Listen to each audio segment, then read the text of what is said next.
Spider-Man: Brand New Day is the fourth Spider-Man film to feature Tom Holland as Peter Parker. He's no doubt one of my favorite Peter Parkers, but I wouldn't name him as my favorite. I can't really name any one actor as Peter Parker as my favorite. They all have their own merits. But I would definitely put Tom Holland as one of my top two, maybe top three Peter Parkers. I'd say the only one for certain that's in those top three is probably Andrew Garfield. It's no secret that Marvel has been on the decline as of late. A lot of movies and TV shows and whatnot just haven't been very good and, sort of being what we expect quality-wise, and at least in terms of writing, when it comes to Marvel shows. But thankfully, throughout all of Marvel's runtime, post-Endgame and pre-Endgame, the Spider-Man films have never failed to give us a heartwarming and emotionally crushing Peter Parker story, and I'm pleased to report that they have not dropped the ball on this one. I'm gonna do my best to keep the first part of this review spoiler-free, so if you haven't seen the movie yet, but you want an opinion on it, then you can still watch this video. And then, when you've already seen the movie, you can come back and watch it again to give me more ad revenue. So starting off, I'm going to do my best to give a spoiler-free review of the narrative and general story to the best of my ability. The narrative of Brand New Day is definitely one of my favorites, if not my new favorite out of all the recent Spider-Man films featuring Tom Holland. I think Peter Parker as a character is definitely at his best when he is struggling for dear life, both emotionally and for his literal life. And seeing Peter grapple and struggle with the fact that absolutely nobody remembers who he is, and the fact that he doesn't have any family left either, and seeing him deal with that crippling loneliness is like one of the best aspects of the film. Because if you remember in the last one, everyone had to forget who Peter Parker was in order to save the multiverse. Tom Holland does a really good job at conveying that sort of like, no, yeah, I'm fine, I'm okay, but he's secretly dying inside. He's very good at conveying that sort of expressiveness. Because in my experience, when you're very alone and you don't really have anybody at all to turn to, you almost get like a little bit more energetic and like falsely upbeat to make sure people don't worry about you, and so you kind of also don't worry about yourself in a way. And I think Tom Holland as Peter Parker captured that energy like almost flawlessly. Now, as a frequent moviegoer, I kind of figured out the plot within like the first 15 to 20 minutes, like what the beats were gonna be, what the notes were gonna be, and stuff like that. But I don't want to say that the film is predictable because, again, I'm a very avid film watcher and show watcher. I know how plots unravel, and I can figure out the foreshadowing just like from miles away. If you're a pretty average moviegoer, like, you go see movies, but you're not like a crazy analytical analyst like me, then, I don't think you'll think the plot is predictable or anything. There is I won't say who it is because it's spoilers, but there is a particular character that was introduced into the MCU main universe that I was not expecting to be introduced. Their role in the film and the way they bounced off Peter Parker as Spider-Man and the way they just generally drove the story forward was like very surprising to me. I'm like, I haven't thought about this character in an age. And when it was finally revealed who they were, I was like, oh my goodness, now all of those scenes of what was happening makes a lot of sense. And I'm quite confident that if you haven't seen the movie yet, you'll probably have a similar reaction. That's about as much as I can say about the plot spoiler-free without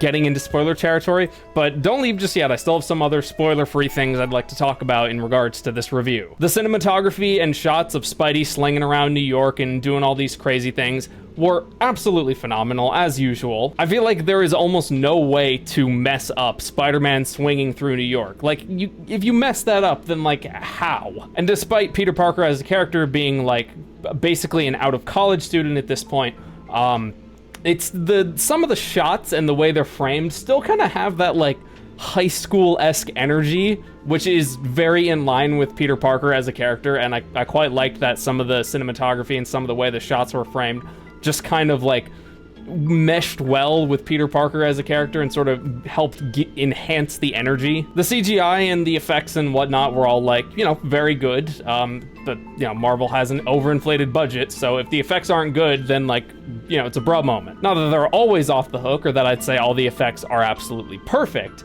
But there wasn't like a crazy high amount of visual effects. Like there were some, pretty heavy CG moments, but for the most part, it was like kind of just some fancy cinematography in New York, and there wasn't a overly crazy amount of special effects, which I actually kind of appreciated. There was a lot more emphasis on the characters themselves and what they were doing, and the visual effects felt more like a medium to tell the story and not the other way around, as many movie creators tend to get wrong. I think it was George Lucas who said the visual effects are just a vehicle to tell the story and not the story is a vehicle to tell special effects. I'm pretty sure it was George Lucas who said that. And Spider-Man Brand New Day definitely understood that. The casting choices and the acting was, of course, top-notch. Everybody performed extremely well. I'm not going to name some of the actors because they'll be a little bit spoilery, but as for, you know, the actors you're familiar with, Tom Holland, Zendaya, I forget the name of the kid who plays Ned. I feel terrible for it. Jacob Batalon. Yes, that's the guy who plays Ned. And as you've seen from the trailers, Mark Ruffalo as Bruce Banner also made an appearance. I won't go into detail about how prominent that appearance is, but he also did a great job. I've always liked Mark Ruffalo as an actor, and he did a splendid job this time. Now, I will say this, the movie might be like a little bit long for your like casual moviegoers. Like, it was a little bit longer than I expected it to be, but I never, you know, me personally, I don't really have a big problem with long movies, and especially Spider-Man films, because usually the first like hour and a half is like setting up the real final conflict or like the real meaning behind the final conflict and stuff like that. And, you know, it takes its time to really set everything up to deliver the amount of emotional weight that it wants to impact you with. And Brand New Day definitely does that. But, you know, for your casual moviegoers, like I said, might be a little bit on the longer side, but it's worth sitting through it because it really does set everything up really well. Like, everything is tied up really nice at the end. And we kind of get some setup for Doomsday, not really, but we get some setup for future films, and it feels like a very good ending. I don't think I can go any further without talking about spoilers, so this is where the spoiler-free section is going to end. I'm going to give you my final thoughts, just wrap them all up in a nice bow and give you a rating. Spider-Man Brand New Day is an extremely classic Peter Parker style story. With Tom Holland once again taking up the role as Peter Parker, he clearly poured his heart into this performance, and he clearly gave it his all. Returning actors such as Zendaya and Jacob Batalon do a fantastic job as their characters Ned and MJ, and overall the general performances are just very good and very enjoyable to watch. The CGI is not too overwhelming, but it's not like they skip out on a bunch of really cool shots, and the story was very clearly made with a lot of love and a lot of intricate design. My final rating for Spider-Man Brand New Day on the spoiler-free side of things is like an 8.75 or even a 9 out of 10. Okay, this is the last time I'm saying it. We're going into the spoiler section here. This is your last warning. If you haven't seen the movie, click off now. Did you click off? No, of course you didn't. You're still watching. You can't fool me. Seriously, though, get out of here now. I'm gonna shout a spoiler really loud just to scare you away. Peter Parker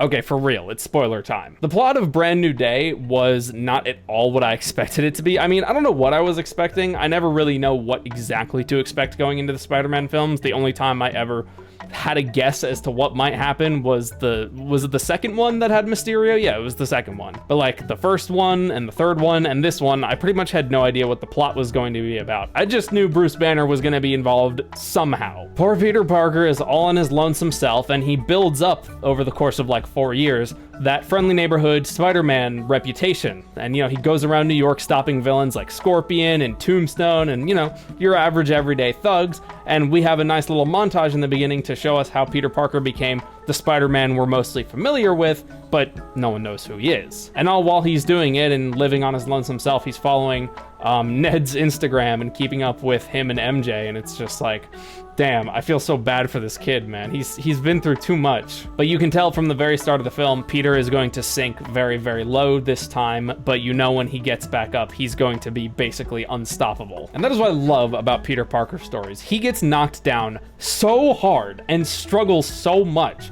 but when he finally breaks through the ice and climbs back out of the water, he stands taller than ever. One of the characters Peter finds himself kind of in conflict with, but also kind of working with at the same time, is the Punisher. John Bernthal, I hope I'm pronouncing that right, reprises his role as the Punisher from the Marvel TV show The Punisher from 2017 to 2019. And his dynamic with Peter Parker, well, Spider-Man, I guess, is quite humorous. Good old Frank Castle doesn't really have a problem with using violence to deter extreme situations, but of course, Spider-Man doesn't want anybody to get killed, so sometimes they're at odds with each other, trying to stop each other from getting in each other's way, basically. And sometimes that spirals out of control, and it's like, oh, we spent too much time focusing on each other, and the real bad guy got away. But other times they work pretty decently together, and they have this very funny, like, kind of like aggressive bro dynamic. For one reason or another, they hate each other's guts, but they don't really have a genuine problem with each other. They've helped each other in the past, and they've hurt each other in the past, and they both understand that they're in similar fields, and you know, they're kind of professional about it, kind of. Maybe not professional, but they don't take each other's acts too personally, because they bicker like an old married couple, and it's hilarious. But one of the main points of Brand New Day was, of course, Peter struggling with no one remembering who he is, and he tries to interact with Ned and, I almost said Zendaya, I mean, that's the actress's name, but MJ. He tries to interact with Ned and MJ, and when he sees that MJ has a boyfriend, he kind of loses his cool and his general just like stability, whatever fraction of stability he had left, he just kind of loses it. And after that happened, his powers go on the fritz, and we have a similar arc to the Spider-Man 2 featuring Tobey Maguire. Because in Spider-Man 2, poor Peter Parker's powers started going on the fritz and not really acting right. He couldn't really control them, his wall climbing wasn't like working too well, and his web slingers weren't like properly working. Well, I mean, you know, he had the actual organic web fluid, and that starts happening to Tom Holland Peter Parker. He even brings up Tobey Maguire's Peter Parker being like, okay, he had these too, can't be that abnormal. And Peter's trying to chase this individual who is like almost impossible to track because they're just hopping from people's minds, like hop from one person's mind to another person's mind and on and on and on through as many people as they want. But Peter was able to sense them because of his spider sense. But as you may have guessed, once his power starts going on the fritz, he's not really able to sense them. And our mystery antagonist, who can control people's minds, hops into MJ's mind and puppets her to act as though she remembers everything and gives Peter a false kiss, which is so twisted. And at one point, Peter gets into a chase with this individual to a degree, and his eyes go all black and like just full black, like a spider's eye, and he nearly gets someone killed. And when he snaps out of it, he's like, holy crap, and he's like just completely mortified at what he almost has done. Oh, that's right, it was Scorpion he was chasing. The person inhabiting the mines jumped into Scorpion to try and use them. This villain is like the perfect counter for Spider-Man, especially right now that his powers are all messed up and his spider sense isn't really working. Peter finally decides he needs some help, and he goes to Bruce Banner. I mean, who wouldn't? He's extremely smart. Now here's what I don't really get. Bruce made like an inhibitor thing on his wrist to keep the Hulk in check, but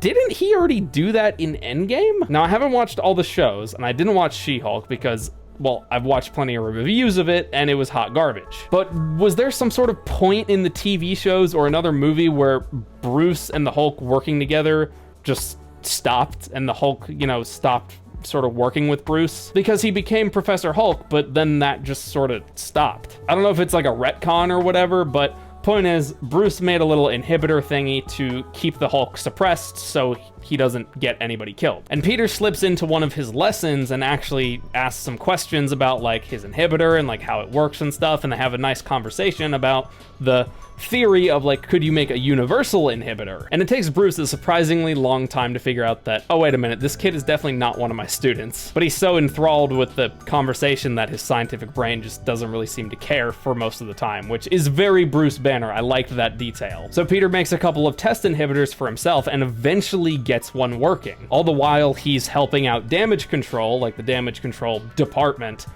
help track down this mind-hopping individual because, you know, they're an extreme threat and they've made a bunch of attacks that could be considered and are domestic terrorism. And eventually, after getting a picture of the villain's face and figuring out, you know, doing a bunch of deep diving into some really scrubbed government records and stuff, he figures out that they are, or no, he didn't do it on his own. He got, I think he might have gotten help from Black Widow. I don't remember precisely how Peter figured it out, but Jean Grey. Jean Grey is our villain. Yes, an X-Men universe character, now in our main MCU universe, which is pretty wild. And she was played by Sadie Sink, no less. She's the girl who played Max on Stranger Things. I really like her as an actress. She's got that I don't give a fuck attitude.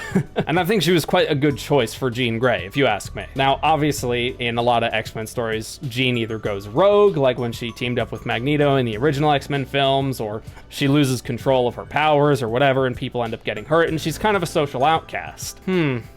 Why does that sound so familiar? Oh, that's right. That's exactly what's happening to Peter Parker right now. He is a social outcast because no one can remember him, and because he's so upset, his powers are going absolutely crazy. By this point, you should kind of figure out where the story is going. Turns out, big government corporation department thing that wanted to hunt down Jean weren't all they said they were, and Jean wasn't the villain. Damage Control just wanted to use her powers and harness that power for themselves and, use it for whatever nefarious deeds they've deemed necessary. And at the very beginning of the film, they show us Damage Control and how they're using technology like Shocker's gauntlets, for example. They're trying to repurpose old tech like that to be useful for good guys. Yeah, no, I literally figured out the minute that they showed us that. I'm like, oh, yep, these are the bad guys. Yep, 100%. Oh, obviously, it's evil government department. Duh. So when Jean got captured and Spider-Man finally took her down, it was like, okay, now I kind of know what's going to happen now. But before we get to that,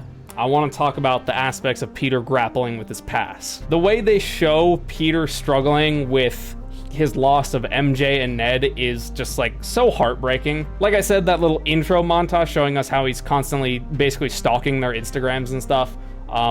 Man, that one hurt real bad. That tugged at the heartstrings. And when Jean sort of figured out that MJ meant something to Peter and threatened her, Peter had to get her somewhere safe. So he asks for Frank's help and brings MJ to the Punisher's little warehouse boat fortress place. And all the while, Peter's contemplating whether or not to give her the letter he wrote for her. And after the whole big battle to bring down Jean, Peter and Frank come back. And who has read the letter that Peter dumbly left out in the open? Zendaya and Tom Holland have always had great chemistry as actors, in my opinion. Like, they were fantastic in all previous 3 films. And it was very interesting to see them play 2 characters where one of them doesn't know who the other is, but one of them does. It was almost like a hard reset on their relationship, which was just, really rough. But that was probably one of the best scenes in the movie, where MJ confronted Peter about the note. There was just so much emotional tension, and I was like, is this gonna be one of those stories where they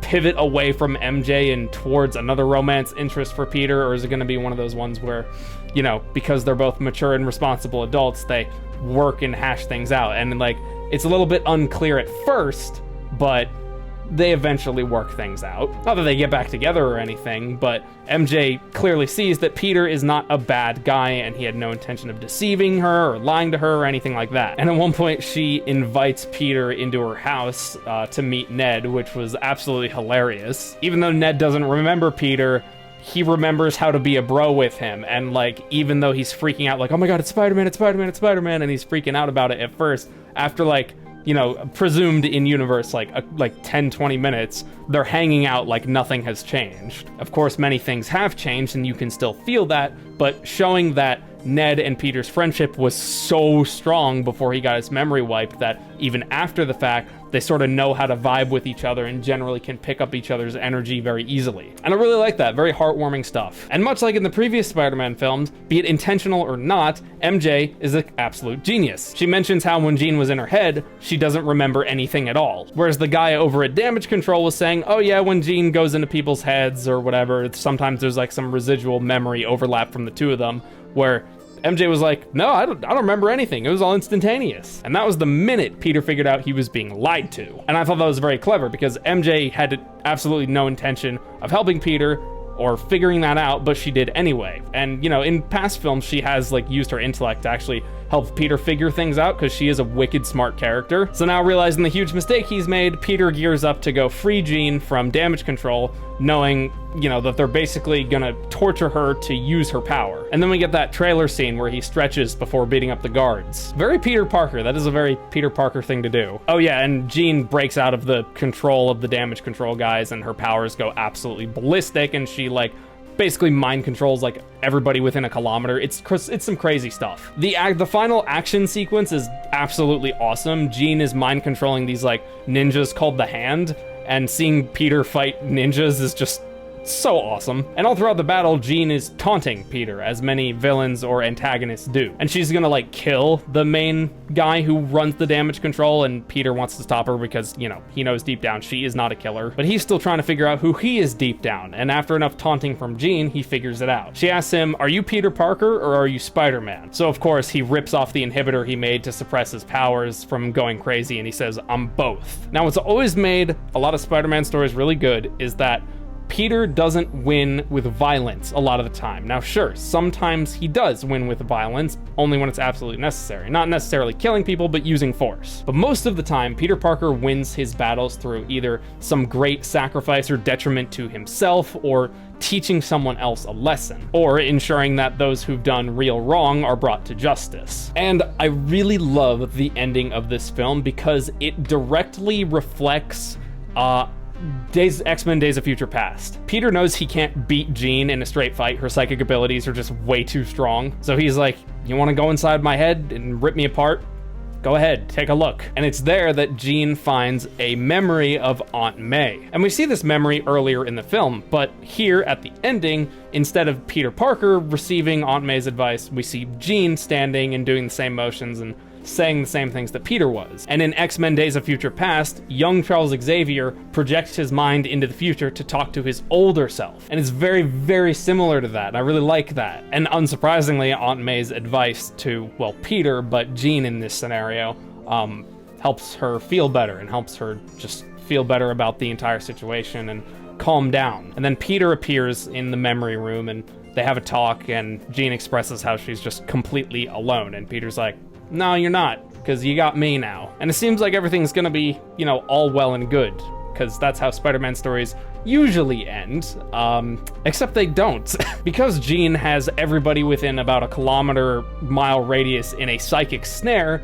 of course, our good buddy Frank Castle realizes that something needs to be done. So he finds the edge of the psychic barrier, gets the perfect angle he can, sets up his rifle, and takes a shot at Jean. But now that Spidey's senses are all back to how they should be, he snaps out of the sort of little memory thing they're in and, you know, protects Jean from the bullet. And it's this really, really heartbreaking scene where you think to yourself, holy shit, is he actually going to die? After how well this movie has performed, and how well they probably expected it to perform, no, they're not going to kill off Tom Holland as Peter Parker just yet. But they very easily could have here. Peter very much could have died in this situation, and it be an actual, like, quite good ending to his story. Because if there's any way for Peter Parker to die as a character, it is saving someone else. Jean uses her powers to help keep Peter alive to the best of her ability, and Frank realizes, oh shit, and helps get him to the hospital. And for like, I don't know, like a week, 2 weeks, something like that. I don't remember the exact time frame they said, but Peter was in the hospital for quite a while, and, you know, eventually they had to take his mask off, but Frank covered, making sure that, like, no one who wasn't supposed to see his face saw his face. And they have a really good conversation, and Frank kind of realizes just how, like, you know, violence maybe isn't always the solution, and, you know, he had no idea what Peter was actually doing to help Jean down there, and, you know, maybe he's been a little bit too quick to the trigger as of late, and it's very emotional. But of course, in classic Peter Parker fashion, Peter's like, "Did I just see you cry?" And then it just turns into a laughing fest. The theater roared with laughter during that scene. I absolutely loved it. Because, you know, Peter Parker stories are meant to be, like, serious and, you know, emotionally heavy, but there's also a lot of laughter to Peter Parker as a character. But the movie ends with Jean sort of heading up to what we can only presume is Xavier's school, and Peter finally, like, reconnecting, you know, with his past friends. Obviously, they don't remember him so far, and generally not being alone as he was, and accepting that sometimes, you know, maybe Spider-Man needs a break and Peter Parker needs to take care of himself. I love that part of Spider-Man's general arc, is when he learns that losing himself in Spider-Man is not the greatest thing to do. You know, drowning yourself in work is not the way to do things. This is no doubt one of the single best Marvel movies to come out after Endgame. There's just no disputing it. Not that there haven't been other good projects. I mean, the previous Spider-Man film was really good too, but I think this movie, Brand New Day, is probably my single favorite film and piece of Marvel to come out after Endgame. It is a perfectly self-contained story with a cast of characters that I quite like and a lot of actors I genuinely enjoy seeing on screen, and a huge emphasis on the emotional side of the narrative. The cinematography is very good. The lighting is also very clever in a lot of areas. I didn't really talk too much about some of the clever things they did with the lighting, but this video is probably already getting a little bit long. And whoever was in charge of Brand New Day, like the writers and directors behind them, whoever was in charge of these movies, they should be kept on for like the foreseeable future because they seem to know exactly what they're doing. So my final rating for Spider-Man Brand New Day is definitely like a 9 out of 10, 100%, 9 out of 10. I wouldn't name it as my favorite Marvel film, but it's definitely up there, probably like top 5 now. But with Doomsday just around the corner, who knows? Maybe that will change. Maybe Doomsday will actually end up being like a really good Avengers film. I mean, it's coming out in December, like on the 18th, I think is when it's coming out, either the 18th or sometime after Christmas, somewhere around there. And you can bet your butt that I'm gonna be talking about that too. But what did you think of Spider-Man Brand New Day? Do you think I'm praising it way too much for being one of, if not the best post-Endgame film, or do you agree with me that it's like definitely at least one of the best? Do you think Tom Holland is still nailing his role as Peter Parker, or do you think it might be time to bring in a new Spider-Man? Not even necessarily a new Peter Parker, but just a new Spider-Man. Did you enjoy seeing classic villains like Scorpion and Tombstone, or do you think they could have leaned into some more obscure ones? Where's Mr. Negative? I don't know, but be sure to leave all of your thoughts about this film and my review down in the comments below. And while you're at it, consider hitting the like and sub. I'd greatly appreciate that. I like to talk about movies and shows and rant like a lunatic for unclear periods of times. I kind of just go into a trance when I do these things. But if you like the way I get into a trance and just make content, then be sure to check out the channel memberships or Patreon if you want to show me a little bit of extra support. Not only do you get access to a whole bunch of exclusive rewards like an exclusive Discord role, director's cuts, uncut videos, a whole bunch of behind the scenes stuff, but you also directly support me in the process and help keep this channel running. That is going to do it for now. Thank you all so much for watching, and yeah. Doomsday is just around the corner. Oh boy, everybody set your calendars.